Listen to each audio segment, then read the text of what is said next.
बाहर निकाला गया है, क्या कहेंगे? देखिए दिल्ली का भी सदन नहीं चला, दिल्ली का भी सदन नहीं चला, और वहां भी आप जानते हैं कि सरकार की तरफ से किस तरह की भाषा का इस्तेमाल हुआ। हम आप सब बाबा साहब भीमराव अंबेडकर जी को बहुत सम्मान करते हैं। बाबा साहब भीमराव अंबेडकर जी का योगदान इस देश के संविधान बनाने में और इस देश को एक ऐसा संविधान जिसमें सबको हक और सम्मान मिलता है, वो बाबा साहब भीमराव अंबेडकर जी ने दिया। लेकिन आप देखिए उनके सम्मान में किस तरीके से भाषा का इस्तेमाल हुआ है। ये वही लोग हैं जो संविधान कभी बदलना चाहते थे और लोकतंत्र पे हमला करने के लिए कि हमारा लोकतंत्र कमजोर हो जाए।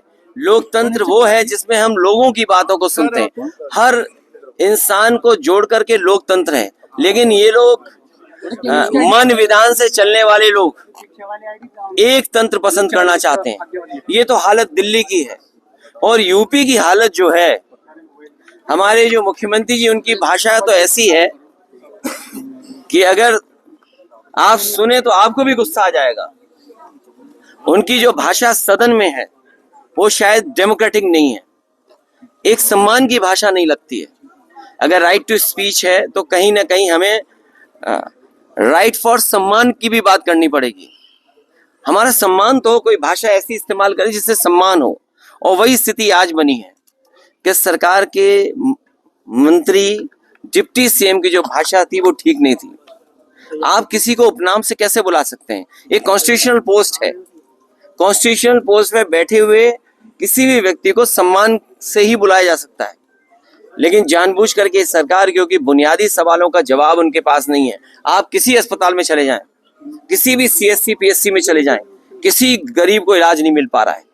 ये वही सरकार है जो अस्पताल के साथ साथ प्राइमरी स्कूल बंद करने जा रही है। मैं आपसे कहना चाहता हूं कि इतनी लूट किसी सरकार में नहीं हुई होगी जिसकी लूट हर स्तर पर आपको देखने को मिल जाएगी। तहसील स्तर, थाना स्तर या किसी भी कामकाज के लिए इतनी लूट उत्तर प्रदेश में नहीं हुई जितना भारतीय जनता पार्टी की सरकार में हो रही है। इन सभी चीजों को छिपाने के लिए भारतीय जनता पार्टी फेस नहीं कर सकती है। सर क्या कहेंगे संभल पर जो हिंसा हुई है, क्या कहेंगे? देखिए जाने से रोका गया है सबको। जहां तक मिलने मिलाने की बात है, मैं आपसे बड़े सम्मान के साथ कहना चाहता हूं कि हम लोग खोदने वालों में से लोग नहीं हैं। देश और समाज को तरक्की खुशहाली पे रास्ते पे ले आने के लिए नए रास्ते खोजते हैं, खोदने वाले नहीं हम लोग नए रास्ते खोजने वाले हैं और ऐसे रास्ते खोजना चाहते हैं जिससे हमारा देश मजबूत हो। जहां तक संभल की घटना है, जब कभी भी जांच होगी सरकार कटघरे में होगी और अधिकारियों के खिलाफ कार्रवाई भी होनी चाहिए और दोषी भी वही पाए जाएंगे। संभल हिंसा पर आप लोगों ने विरोध किया है, बसपा जबकि समर्थन कर। मुझे दूसरे दल का नहीं पता कि दूसरा दल किसके साथ खड़ा है। One nation one election, one nation one ration, one nation और एक ही इलाज है इनका, वोट। वन नेशन को बचाने का जो रास्ता है, जो इनका तरीका है लोकतंत्र को कमजोर करने का। हमारी रीजनल पार्टियों का अपनी वैल्यू है। रीजनल जो प्रदेश बने थे वो कहीं ना कहीं सूझबूझ के साथ बनाए थे। हमारी आइडेंटिटी है और लोकतंत्र में हमारी आइडेंटिटी बची रहे और लोकतंत्र और मजबूत है, इसलिए फेडरल सिस्टम है। लेकिन ये लोगों की सुनना नहीं चाहते हैं, केवल अपनी सुनाना चाहते हैं। ये संविधान से नहीं, मन विधान से चलना चाहते हैं। ये लोकतंत्र नहीं, एक तंत्र चाहते हैं कि एक तंत्र हो, एक का फैसला हो, वही सब माने। अखिलेश जी क्या कहेंगे जिस प्रकार से इजराइल और फलस्तीन को लेकर भी विधानसभा में एक बात चल रही है? कल सीएम भी उस पर बोले हैं, उन्होंने बताया 6000 जो युवा है वो इजराइल में नौकरी करने के लिए गए। क्या यूपी में नौकरी नहीं रही है? देखिए हमारे मुख्यमंत्री इस बात को गर्व मान रहे हैं कि गरीब बच्चे वो अपना घर परिवार छोड़ करके, अपने सगे संबंधियों को छोड़ करके, अपने घर गांव खेत छोड़ करके, और सोचिए इजराइल में न जाने किन परिस्थितियों में क्या नौकरी कर रहे होंगे।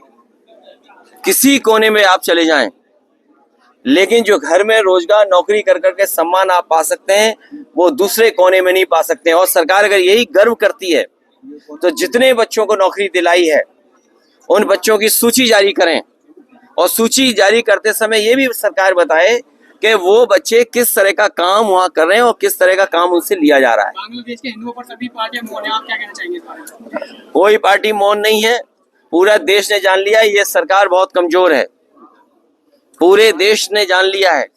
और सच्चाई तो ये है कि हम अपने प्रदेश में, देश में जिस तरीके से अल्पसंख्यक समाज को सम्मान के साथ और रखें, उनका विश्वास और जीतें, उसी तरह का व्यवहार और देशों में होना चाहिए अल्पसंख्यकों को लेकर। सर, समाजवादी पार्टी दिल्ली में नजदीकियां बढ़ा रही है अरविंद केजरीवाल के साथ, क्या कहें? क्या हमारी उन सबसे नजदीकियां बढ़ेंगी जो बीजेपी को हराने में आगे आएंगे। सीएम योगी ये इंडिया गठबंधन की मैं आपको बधाई देता हूं, सहारनपुर के लोगों को जिन्होंने इंडिया गठबंधन को जिताने का काम किया था। सीएम योगी जो है संसद से बयान दे हाँ जी, किस पे? मैंने आपसे कहा कि खोदने से भाईचारा नहीं अच्छा होता है, खोदने से हम स्वार्थ खो देंगे, खोदने से हम भाईचारा खत्म कर रहे हैं। और प्लेसेस ऑफ वर्शिप एक्ट जो हमारा कानून है, तभी तो हम और आप सबसे ये चर्चा करते थे कि भारतीय जनता पार्टी के लोग संविधान पे नहीं चलना चाहते हैं, ये लोकतंत्र पे भरोसा नहीं करते हैं, एक तंत्र पे भरोसा करते हैं। मुख्यमंत्री जी ने कहा योगी आदित्यनाथ ने कि समाजवादी और कांग्रेस का खिलाफ होने जा रहा है, इसके बारे में क्या ख्याल है? उन्हें क्यों इस बात की चिंता है? उन्हें किस बात की चिंता है? मेरा कुछ चुनाव में मुख्यमंत्री जी ने कहा। वैसे हालांकि इतने कैमरों के सामने वो बात नहीं कह सकता हूँ जो मेरे मन में आई बात कहने की, सीएम योगी लगातार वो बात आप समझ गए होंगे। क्या मानते हैं? उन्हें क्या लेने देना शादी किसकी हो रही है, कौन शादी में नहीं शामिल हो रहा है, कौन किसके शादी में शामिल होने जा रहा है नहीं जाना, उन्हें क्या